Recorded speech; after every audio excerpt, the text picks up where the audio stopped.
Welcome into the BSN Rockies Weekly Breakdown presented by the Denver Milk Market. Denver Milk Market is the hottest spot in town, and it's located just a block away from Coors Field. They have 3 bars and 13 different restaurants to satisfy any appetite.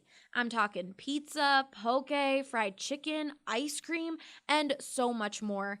It's the perfect place to pick up a pregame snack or just unwind after a day out in the city. Grab a bite, take a sip, do a lap, and repeat. Check out Denver Milk Market today. I'm Allie Monroy, and with me today is BSN Rockies beat writer Drew Creasman.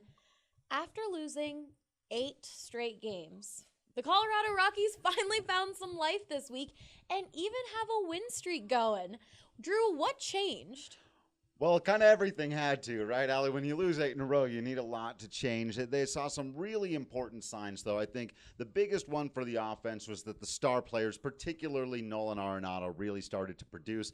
He had 3 home runs, or 1 home run in each of the 3 games in a row there as a part of this. We'll call it a winning streak. You got to call it when you can, when the record is as it is right now. But so they're seeing a little bit more life from the offense. But the biggest one, really, and I know I harp on it a lot, but it's the starting pitching. It always comes back to the starting pitching. They've been much better this last go-round through the rotation. John Gray's been very good, and obviously Germán Marquez was a seeing-eye single away from pitching maybe the best game in the history of the Colorado Rockies. So when you're getting that kind of pitching, you're going to win some ball games.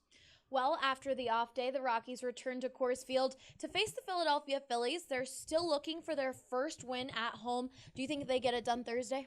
I think they will. Yeah, I think they're going to hand the ball to Kyle Freeland, who hasn't had the best start to his season. We know he loves eating it up at Coors Field. That's where he makes his money. That's what he loves to do, is pitch out there in front of that Coors Field crowd. And he wants to get the team their first home win. They are very much aware that they haven't won at Coors Field yet and that they need to establish dominance there. It'll also be interesting to see kind of a battle of the philosophies. The Phillies were the off-season darlings, made all the big moves, getting 3 All-Stars, including some guy named Bryce Harper.